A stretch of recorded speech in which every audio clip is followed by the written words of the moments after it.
much gas at all, but I brought some. Okay, so Garth, we got the. Tell me about this car, just as we drive away. Okay, a 1953 Jaguar XK120 FHC, which stands for fixed head coupe. Pretty rare model. They made about 2,600 of these. In its day, it was the world's fastest production car and the first car to average over 100 miles an hour for a week, day and night, continuously. So, tell me about your inspiration here. This is a hybrid. Right. It's not a Prius hybrid, right? But this is another type of hybrid, a rare hybrid. This is an early resto rod. When I bought the car, it was without the Jaguar engine, and actually without some other parts too. And so I decided to repower it with a Chevrolet power, make it into a hobby car daily driver that you can afford to operate. And it actually has turned out pretty well. The Chevy 350 V8 is 100 pounds lighter than the Jag motor and about 120 pounds or 120 horsepower stronger. So what you have is a very torquey, smooth, inexpensive car that goes very, very fast if you need it to. We're going to take a right up at that street right there. Yeah, we're going to head down to the park. Right. We are. Right here? Yeah. Okay.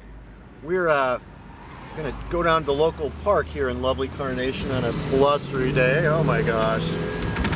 That doesn't sound like a twin cam V8 inline Jaguar. Actually, it sounds really good. So tell me about the motor. Is it just a... Well, I had it built for the car. This is not the first motor I had in here. The first one was a little smaller. This is a 4-bolt main Corvette motor. It's 350, but it was remanufactured with a lower compression. It has a stock regular compression, regular gas, so it's not all hyper and temperamental, unlike, right? We're gonna take a left down into that parking lot. Okay. Just find an empty spot. Right. So it's but it's been balanced, and it's going right there. Right here? Left here, sorry. Yeah, it has an RV cam.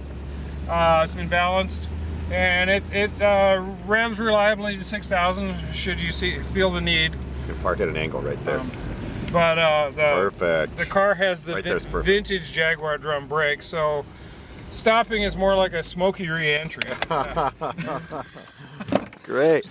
Why don't we leave it running and open the hood? We get a shot of this motor running. That'd be great.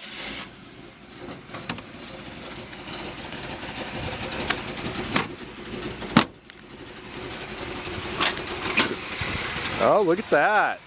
So it's a 350 Corvette motor, huh? Yeah. And, excellent. Fits right in there.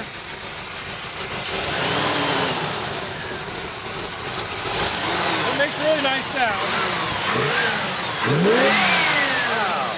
Excellent. And what's the transmission? It's a 3-speed GM Turbo Hydromatic, and it works really well with this motor. You don't need a manual transmission when you have this power weight ratio. This is nice. So, is this a little bit lighter than the standard inline block? Or this is about 100 pounds lighter. Now, something I really like here, we got the center of the engine right here, and we got the axle where the center of the engine's about 1.5 feet behind the rear axle or the front axle, so we got a nice mid-engine sort of effect going on, if I can say that.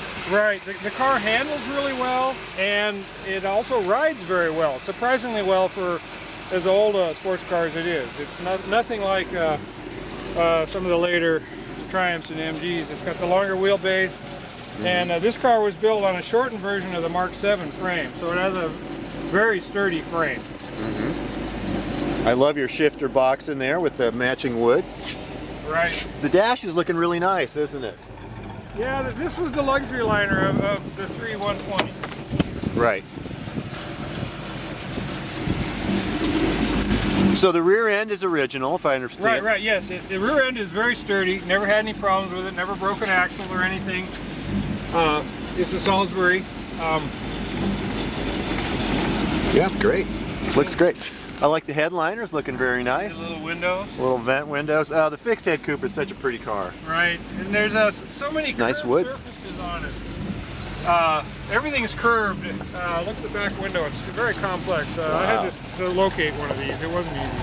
Now, will the boot open up? Can I get a absolutely. quick shot back there? Got to switch into the English speak here with the boot and bonnet. That's right. Oh, very nice. Yeah, this car has an aluminum hood, trunk, and doors. It weighs about 3,000 pounds. It weighs exactly 3,000 pounds wet as it sits.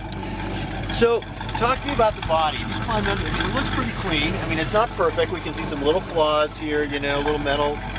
But overall, it looks really pretty solid to me, doesn't it? Well, this car was disassembled when I bought it, and the reason I bought it is because it was almost completely rust-free. Which is a rarity in these cars. Which is a rarity. It's been stored indoors most of its life. It was painted 30 years ago, so what you see is what you get as far as rust and paint. Let me lower that. Sure. I believe all the body panels are the original ones. Okay. I have the factory archive sheet that indicates the numbers, and it was originally a black car. Originally black, okay. Right. It was black when I got it. Which is a stunning color for these cars. Right. White's a nice color with these two, very traditional. Right. Well, this is nice. Thank you for dropping it by. We're excited. This is a new piece of Vintage Motors inventory here. We're very excited about it. Great story. So I'm going to turn off the video camera. Again, this is available at Giordano's Vintage Motors, www.giocars.com. See us on the web. Exciting car. We love hybrids. We love British cars, and this is a great story here with Garth.